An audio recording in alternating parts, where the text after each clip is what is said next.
queridos amigos, vamos nos prepararmos para o início das atividades dessa tarde.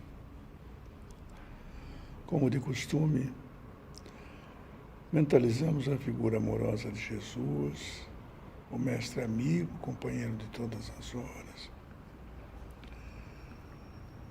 Mentalizamos a sua face, o seu olhar profundo, buscando o imo de nossas almas, aqueles cabelos longos, caídos às costas à moda nazarena, seu sorriso, sua alegria, por sermos filhos do Criador, e iluminando as nossas vidas, o Mestre deixou a assertiva de que ali onde tiver reunido dois ou mais em torno do seu ideal, ele está presente. Por essa razão, nós damos as boas-vindas aos amigos dos dois planos da vida, rogamos aos mentores da casa, que são responsáveis por essas atividades, que, embora não pareça, muitas bênçãos são derramadas em nossas vidas, em nosso corpo. Curas milagrosas são realizadas na sintonia com o Mestre Jesus. Por isso, iniciamos o nosso trabalho em homenagem ao Divino Mestre, com a prece que ele nos ensinou ao dizer do fundo de nossa alma.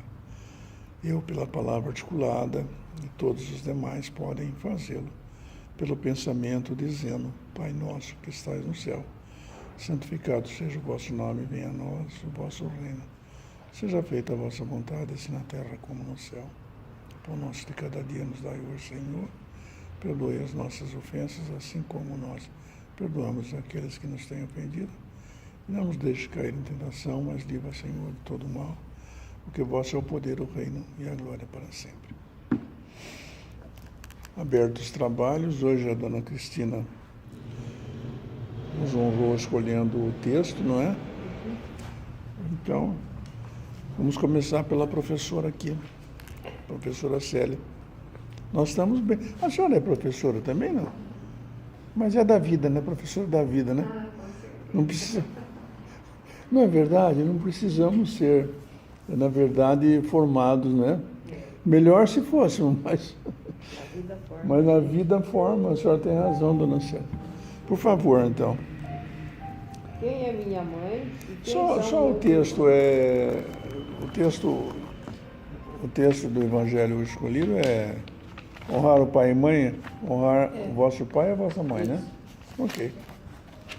Capítulo 14. Sim, senhora. E tendo chegado à casa, nela se reuniu uma tão grande multidão de povo que não podiam mesmo tomar seu alimento. Seus parentes, tendo sabido disso, vieram para se apoderarem dele, porque diziam que ele havia perdido o espírito. Não, o Ayrton. Entretanto, sua mãe e seus irmãos, tendo vindo e ficado ao lado de fora, mandaram chamá-lo. Ora, o povo estava sentado ao seu redor. Ele disse: Vossa mãe e vossos irmãos estão lá fora vos chamando. Mas ele lhes respondeu: Quem é minha mãe e quem são meus irmãos? E olhando aqueles que estavam sentados ao seu redor, eis, disse, minha mãe e meus irmãos. Porque todo aquele que faz a vontade de Deus, este é meu irmão, minha irmã e minha mãe.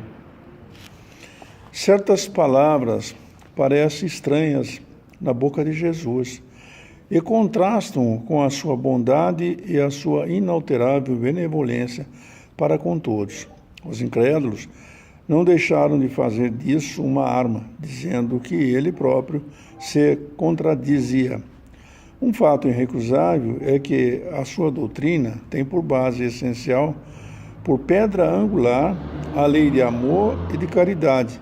Não podia, pois, destruir de um lado o que estabelecia de outro, de onde é preciso tirar esta consequência rigorosa de que Se certas máximas estão em contradição com o princípio, é que as palavras que se lhe atribuem foram mal expressadas, mal compreendidas ou não são deles. Admira-se, e com razão, ver nessa circunstância Jesus mostrar tanta indiferença para com seus parentes e, de alguma sorte, renegar sua mãe. No que tange a seus irmãos, sabe-se que não tiveram jamais simpatia por ele. Espíritos pouco avançados não tinham compreendido a sua missão. Sua conduta, a seus olhos, era bizarra, e seus sentimentos não lhes haviam tocado, uma vez que não houve nenhum discípulo entre eles. Parecia mesmo que partilhavam, até um certo ponto, das prevenções dos seus inimigos. É certo, de resto, que o acolhiam mais como estranho do que como irmão, quando ele se apresentava na família, e São João disse positivamente que não acreditavam nele. Quanto à sua mãe, ninguém poderia contestar sua ternura por seus filhos, mas é preciso convir também que ela não parecia ter feito uma ideia muito justa da sua missão, porque não se a viu jamais seguir seus ensinamentos, nem lhe prestar testemunho como fez João Batista. A solicitude maternal era nela o sentimento dominante. A respeito de Jesus, supor-lhe ter renegado sua mãe seria desconhecer-lhe o caráter. Um tal pensamento não poderia animar aquele que disse: honrai a vosso pai e a vossa mãe. É preciso, pois, procurar um outro sentido para suas palavras, quase sempre veladas sobre a forma alegórica. Jesus não negligenciou nenhuma ocasião de dar um ensinamento. Tomou, pois, a que lhe oferecia a chegada de sua família para estabelecer a diferença que existe entre o parentesco corporal e o parentesco espiritual. Ao fazermos a leitura do texto, me passou pela memória um aforismo que nós aqui, réis mortais, na linguagem rasa, costumamos dizer que parente aos dentes, né?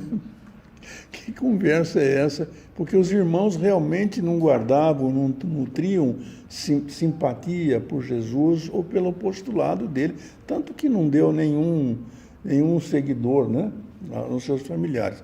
E eles se suportavam apenas, não tinham entendido a missão de Jesus. Mas o fato que nos chama a atenção é que Jesus impressionava a todos porque ele não perdia um segundo ou um minuto para aproveitar e levar a sua didática. O mestre dos mestres, ele aproveitava todo momento, e esse foi o momento que ele aproveitou para ensinar isso. Por que que ele fez isso? Porque ele não deu privilégio para a mãe, não é? Porque a mãe chegou, naturalmente a gente tem aquela atenção especial com os parentes, com as pessoas que a gente ama. Eu fico muito contente de ver vocês aqui. E vejo também, não vejo com os olhos do corpo, mas com o sentimento, amigos que vêm aqui para nos prestigiar, para aprender, para ensinar. Eu sempre penso, já falei aqui de outras oportunidades, que amigos queridos que já passaram aqui nesta mesa, nesse canto, já trabalharam conosco, muito comumente, afora os que estão trabalhando efetivamente na casa, eles vêm aqui. Ora, o senhor já trabalha aqui, vocês sabem, não é? Ayrton, quantas vezes nas sextas-feiras eu conversei com o senhor Zé, que é o nosso patrono. Então, ele não perdia a chance, mas isso não é questão de dar privilégio. Ele aproveitou a oportunidade para poder nos explicar esse parentesco que tem, porque tinha muita coisa pela frente ainda. Teríamos que ensinar a reencarnação, como é que nós iríamos explicar isso? Não é? Então, em 3 anos, se a gente pensar, vocês que são professores, em apenas 3 anos, ele deixou toda a estrutura ética e moral para nós podermos desenvolver, tanto que nós estamos com quase não, pelo calendário gregoriano, estamos aí com 2021 anos, né, da sua chegada, porque conta-se a data, começaram a contar com a data de Jesus, é uma longa história que não cabe agora trazermos à colação. Mas o fato é que em 3 anos, meu Deus, quanto leva para se tornar um professor hoje, Ayrton? Para se tornar um médico, um engenheiro, quantos anos? Só de primário, não sei se uns 4 anos, né? E depois tem no meu tempo tinha ensino básico hoje tem 9, né? Só Então, até a quarta, que nós chamava quarta série, quarto ginasial. né? São 9 anos. Então, e em 3 anos, porque de 30, quando ele começou realmente a cumprir a missão dele, tanto que nas bodas de Canaã, ele não estava preparado ainda. Quando Maria Santíssima, sua mãe, foi lá e ter com ele, disse: Jesus, e daí? Acabou o vinho, porque naquela época, nós sabemos, era muito peculiar as festas de casamento. As bodas de casamento era uma festa que durava uma semana. E o pessoal serviam o vinho na primeira rodada, que é da melhor qualidade, para poder a pessoa apreciar o buquê. Depois que o vinho sobe um pouquinho, não, né? Já qualquer um serve, né? Mas acabou o vinho e Maria Santíssima foi ter com ele. E ele disse claramente para ele que não era chegado a hora dele ainda, mas em todos os casos, benevolente, como ele sempre foi, ele mandou trazer a água e transformou no vinho da mais rara iguaria. Chegou a tal ponto essa situação que os anfitriões, os donos da casa, o dono da festa, o pai da noiva, como queira, disse aos seus convivas: mas como é que você mudou a tradição? Porque a tradição era servir o vinho de melhor qualidade na hora que chegasse, começasse a festa. Mudando então a tradição, você mudou a tradição? Os convivas disseram ao dono da casa: vocês mudaram a tradição? Porque servisse o melhor vinho no final da festa, quando tinha acabado já todo o suprimento de vinho deles. Então veja, Jesus em 3 anos deixou esta luz que ilumina todo o nosso planeta e todos nós nas suas lições. Desculpa, senão eu tomo a hora do Ayrton falar. Por favor, professor. Eu começo a falar, eu gosto tanto de falar de Jesus. Desculpa. Bom, o Evangelho de hoje fala sobre quem é minha mãe, quem são meus irmãos. E como disse no próprio início, né? E o Evangelho nos falou que chegaram para eles, falaram: sua mãe, seus irmãos estão lá fora. Eles estavam reunidos. Ele parou, olhou e falou: mas quem é minha mãe? Quem são meus irmãos, né? Meus irmãos, minha irmã, enfim, são todos aqueles que seguem a palavra e tal. E soa mesmo estranho, né, para ele dizer isso, né, que sempre foi palavras de amor para todo mundo. Até outra passagem também, quando ele vem, que ele diz que veio trazer discórdia, né, que veio trazer a espada, tá, para separar pai e mãe. Estranho, né, as palavras. Mas é claro que a gente tem sempre que analisar o que ele quis dizer com aquilo. Para aqueles que estavam lá, que não entendiam muita coisa, o fundo das palavras dele, só entendiam a forma como era dita, mas não entendiam o sentido. Era muito estranho, né, Jesus fazer isso. Mas na realidade, o que ele estava falando, e para aqueles todos que estavam ali ouvindo as palavras dele, as recomendações que ele sempre fazia, contava histórias, né, as parábolas, as histórias, ele dava o recado como ele queria dar, de uma maneira mais simples para eles, porque o real entendimento eles não tinham condição de saber. E quando ele disse isso daí: quem é minha mãe, quem são meus irmãos, que dizendo que eles não são minha mãe, não é minha mãe, não são meus irmãos, quem que são? Claro que ele quis dizer, espiritualmente falando, que todos aqueles que seguem as recomendações de Deus.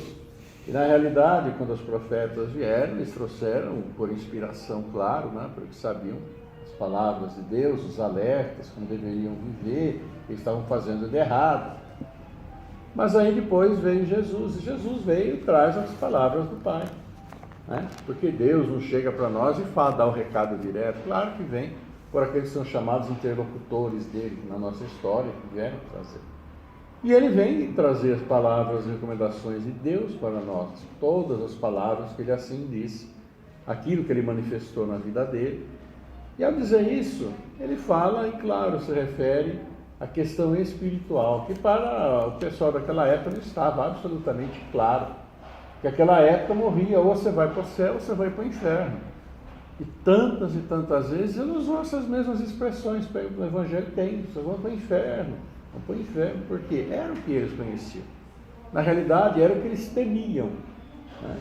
Porque é o tipo da história, da situação em que todos nós somos colocados. É essa questão que se fala de nós não tememos muito as coisas pela verdade, pelo fundo, pelo que quer dizer. Mas às vezes nós passamos a temer as coisas quando somos ameaçados, né? Então, quando hoje nós sabemos que Jesus nos fala, né, vocês precisam ser caridosos, precisam amar uns aos outros, né? Amar ao próximo como a si mesmo, faça o bem sem olhar a quem. São as recomendações que ele disse. E nós entendemos isso, porque nós entendemos que nós precisamos ser mais caridosos, indulgentes, perdoar, mais fraternos, não termos ou diminuirmos os preconceitos que queiramos ou não, todos nós ainda temos, pequeno ou grande, mas todos temos. Se não é comum sempre, mas em alguma situação sempre vai aparecer. Então sejamos honestos para conosco, que ainda não estamos livres, né? Então, essas colocações todas, eles entendiam, ou era muito mais fácil eles entenderem quando ele fala, não faça isso, senão você vai para o inferno. Cuidado com isso que você pensa, né? A questão de adultério, você vai para o inferno. Eles entenderam inferno. Então, muito, e a história sempre foi pelo medo você faz com que as pessoas, né, lá fiquem mais na sua, ou prestem mais atenção. E as palavras dele, todas eram palavras de amor. Então, por isso, às vezes fica tão estranho ele dizer esse tipo de coisa, né? Quem é minha mãe? Quem é meu pai? Mas é claro que ele se refere, por quê? Porque todos nós somos irmãos, filhos do mesmo Criador. Ele é nosso irmão, porque é filho do Pai também. Claro que ele está numa posição espiritual, de iluminação, que não existe outro, aqui no nosso planeta não tem. Pode ter, vão ter nos outros planetas onde eles tomam conta, espíritos da mesma qualidade dele. Mas aqui não temos. Nós estamos ainda engatinhando, né? Engatinhando ainda com os 2 pés e 2 mãozinhas no chão ainda, nesse caminho que ele está há bilhões de anos. Porque foi ele que nos formou, né? E ele é o representante do Pai, traz a palavra. E o Pai amoroso que cria tudo. E nenhum pai quer o mal dos seus filhos. Pai a gente fala de maneira genérica, mas quando a gente fala para nós é pai e mãe, né, doutor? Então, essa colocação toda que ele faz é nesse sentido. Que nós precisamos nos amar, porque nós somos todos iguais perante os olhos de Deus. As coisas que nós vemos, que nós fazemos, que nós temos, lutamos e fazemos coisas malucas às vezes para ter o que nós queremos ou para aparentar aquilo que nós queremos ser, que não, na realidade não somos. São todas essas coisas presas à nossa materialidade, aquilo que os nossos sentidos ainda toscos permitem que a gente entenda. E a gente entende o mundo que a gente vive. E a gente procura viver e melhorar nesse mundo.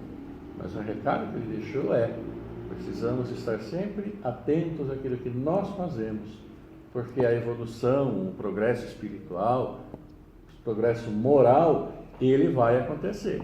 Agora, a velocidade como vai acontecer para cada um de nós individualmente, depende de cada um de nós. Okay? Ninguém paga a conta de ninguém. Nossas dívidas são nossas.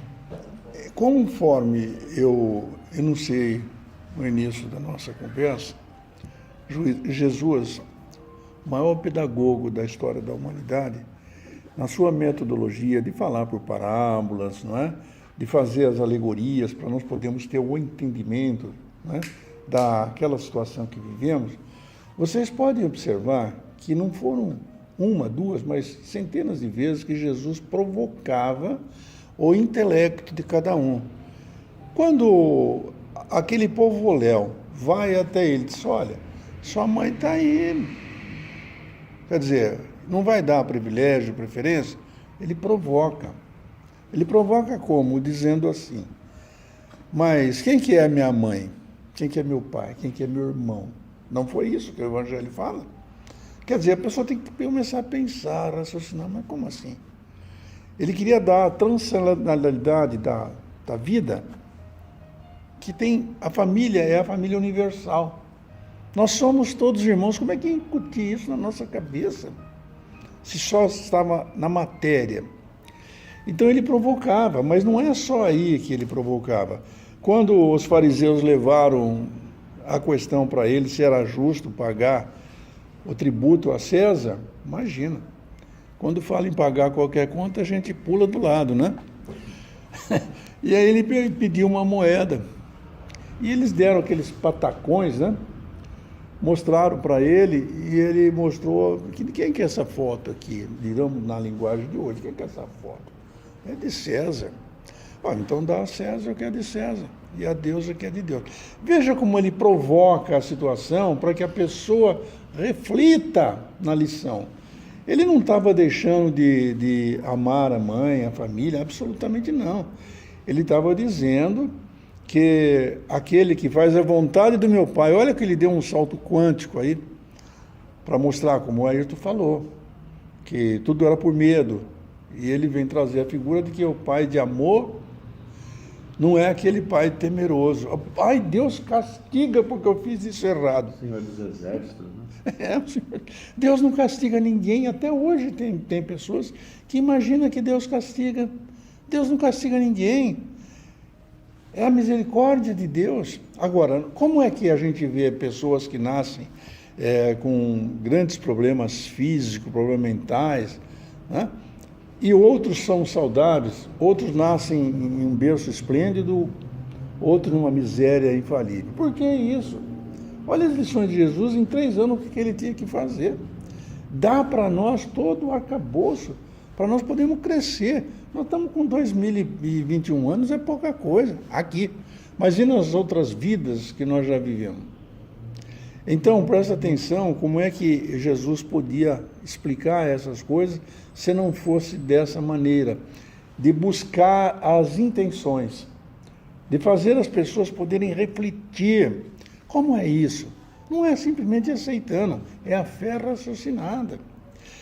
Então, aqui entre nós, no nosso arraial, como a gente diz, quando a gente fala uma questão e a pessoa interpreta de outra maneira, e às vezes até se torna agressivo conosco, você fala, olha, por favor, não foi esta a minha intenção.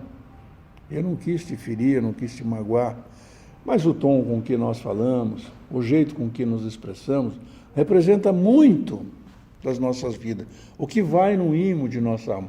Quantas vezes a gente não olha para a pessoa, apesar que hoje nós estamos usando umas máscaras, né? Para que os olhos possam sorrir. Já pensou como é gostoso sorrir com os olhos? Porque eu tenho observado que a gente pode olhar nos olhos da pessoa e consegue ir quase que no fundo da alma.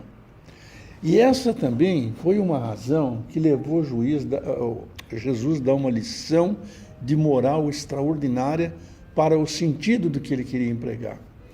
Quando os fariseus levaram a pecadora até a presença de Jesus, eles disseram para ele, mestre, cara, eu uso a linguagem de hoje, né, na minha linguagem, pegamos a pecadora em flagrante delito. Nada melhor do que o flagrante delito. Eu sou da área e a questão do flagrante delito é assim, é no calor do acontecimento, no momento que aconteceu, ninguém pode pôr outra história. Pegamos no flagrante delito. E era verdade, eles pegaram a pecadora em adultério.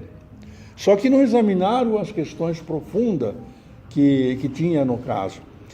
Então, conta a historiografia que Jesus estava escrevendo na praia, e eu até acho que é muito interessante, vocês que são professores, não sei se já viram, mas o fato é que a historiografia não fala sobre sobre os cursos que Jesus fez, etc., mas ele dava cada lição, não é?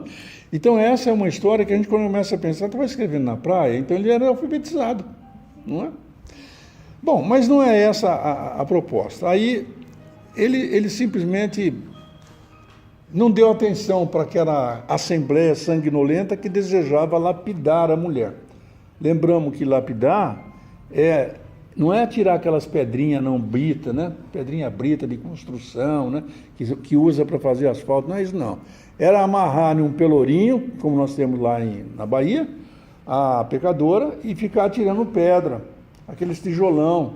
Aquilo causava hemorragia e ela ia morrendo e sofrendo até extinção da vida física. É um sofrimento bárbaro. Então, ele chega para Jesus, olha, nós a pegamos em flagrante delito. O Ayrton falou, inclusive, numa palestra dele, sobre essa questão de que como é que nós vamos fazer para não só ensinar, mas que a pessoa entenda perfeitamente o que está acontecendo naquele momento. Quer dizer, a intenção. Então, quando eles fizeram isso, é porque estava na lei de Moisés, que podia lapidar. Mas isso não foi sempre assim, Jesus mesmo disse, não é que não foi sempre assim. Então queriam fazer isso, Jesus não deu bola. A curiosidade é o seguinte, se aqui nós começarmos, nós estamos falando em um tom que todos nos ouvem, mas se começar a fofocar aqui devagarzinho, vocês vão ficar todos curiosos, sabe? Quero saber o que estão falando. Aí Jesus, chegou um perto dele, olhar o que ele estava fazendo, né? Aí chegou lá, ele escreveu na areia. Ô Antônio, escuta aqui, você também não é pecador? Eu lembro de uma situação assim, porque essas coisas desse tipo de delito é tudo feito escondida, né? Então, nossa, como é que ele sabe? Só me tem parte de qualquer pedra. Ele jogou a pedra dele, foi embora. Aí veio o outro, falou, mas o que é isso? E não veio o outro. O outro falou, mas aí esse aqui vai lá. Aí chegou perto de Jesus também escrevendo, falou, ô Sebastião, você lembra daquele dia que você fez isso? Eu falei, meu Deus, jogou a pedrinha dele e foi embora. Pedrinha não, pedrona. Então, todo mundo começou a observar isso. Aí Jesus levanta e olha para aquela plateia sanguinolenta, nos olhos, por isso que eu falei dos olhos, olha nos olhos dele. Ele diz assim, quem não tem pecado, que atire a primeira pedra. Quer dizer, Jesus não se colocou contra a lei, absolutamente não. Quem não tiver um pecado, quer dizer, vai no fundo da alma da pessoa. Espera aí, eu não posso fazer isso. Atire a primeira pedra. Foi todo mundo embora. E ao ir embora, aquela mulher estava, naquele momento, contristada. Não sei se vocês já repararam, quando a gente fica, eu já passei por isso. O Ayrton também é do meu tempo, a gente ficava vermelho, né? A gente falava assim, abaixava a cabeça, a gente falava, você tem vergonha na cara. Era coisa da antiguidade. Mas aí, então, meu Deus! Então, quando a gente é pego de calça curta, hoje os meninos já usam calça comprida, mas calça curta, né? Tem vergonha na cara. Opa, me pegou numa esparrela. Então, o que acontecia? Jesus aí mostrou toda a sua autoridade. Ela estava com a cabeça baixa, ele pegou assim e levantou, porque nós temos que olhar para cima, para o alto, para as estrelas. Nós somos filhos de Deus. Que é isso? E interrogou a pecadora. Cadê aqueles que queriam te condenar? E não esperou que ela respondesse e já disse para ela, ninguém te condenou? Então eu também não te condeno, vá e não peque mais. Mas a sociedade, como daquele tempo e até há pouco tempo, acha por bem que alguns historiadores, inclusive, dizem que Jesus foi condescendente com essa atitude de que o cara pode pecar, pode roubar, pode matar, pode... Não foi, não. Ele, quando diz, vá e não peque mais, está perdoado, mas olha lá, não vai errar mais. Esta proposta, Jesus trazia um arcabouço de informações maravilhosas para que nós refletíssemos diante da realidade da vida. Não adianta nada virmos aqui, irmos em qualquer igreja e não procurarmos a nossa reforma interior. Que coisa linda, né? Está ouvindo tudo. Está ouvindo tudo, viu? Está ouvindo tudo. A senhora lembra que vinha aqui sempre assim, vinha com o nenenzinho na barriga, depois cresceu e ainda está vindo aqui na casa. E há uma simpatia por causa dessa energia positiva que nós temos no ambiente, maravilhoso. Então, gente, quando Jesus, na minha retórica, ele faz essa lição maravilhosa que nós estamos vendo hoje, é para mostrar que nós somos todos irmãos, do mesmo Pai. Não tem capeta mais. O Pai é misericordioso, mas Deus deixa com que a gente faça as coisas erradas porque você quer fazer. E se você quer fazer, tu serás responsável por tudo que cativas, não são palavras minhas. Antoine Saint-Exupéry, o conde, no século XIX, dizia isso. As mulheres conhecem bem, porque ele é autor do Pequeno Príncipe, entre tantos livros maravilhosos. Mas a questão é essa. Jesus era um pedagogo extraordinário e continua lecionando até hoje. Porque se a gente pensar que há mais de 2000 anos nós estamos lendo essas lições, nós vamos ver, concluindo, que Jesus não se desfez ou não fez um desaforo para a mãe. A benevolência para com os seus semelhantes, fruto do amor ao próximo, produz a afabilidade e a doçura que lhes são as formas de manifestar-se. Olha, tu falou nisso. Como é que Jesus se manifestou? Provocou aquela assembleia a meditar quem que somos irmãos um dos outros. Somos todos filhos do Criador. Vamos então aproveitar o momento para fechar os olhos e sintonizando-os na intenção, nos propósitos da nossa reunião fraterna para o Santo Evangelho, e ainda que sobre a luz dessas modestas observações que aqui fizemos, com os espíritos amigos que estão do nosso lado, que estão nessa casa, nós vamos elevando o nosso pensamento com Jesus, por Jesus e em Jesus, até os esplendores celestes, para dizer ao Pai que nós o amamos de todo o nosso coração. Senhor, nós entendemos a lição, nós compreendemos as propostas do Mestre e te rogamos, Senhor, que nos dê força para que possamos colocá-la em prática no nosso dia a dia, na nossa vida, entendendo que todos somos teus filhos, somos criaturas em progresso para a nossa evolução até os páramos celestiais. Queremos pedir, Senhor, que ao distribuirmos os passes magnéticos por intercessão da tua misericórdia divina, nós possamos fazer distender essas nossas energias, as energias celestes, aos nossos familiares, estejam eles aonde estiverem, que possamos também distender para aqueles que estão nos hospitais, nas casas de saúde, nos orfanatos, para todos os governantes que estão nesse planeta fazendo suas provas e expiações. Nós te pedimos por todos. Jesus, o nosso mestre, amigo, professor eterno, é o governador desse planeta. Por isso, Senhor, abençoe-nos a todos, para que tenhamos um resto de dia com muita alegria e muita felicidade. Que o Mestre nos abençoe agora e por toda a eternidade.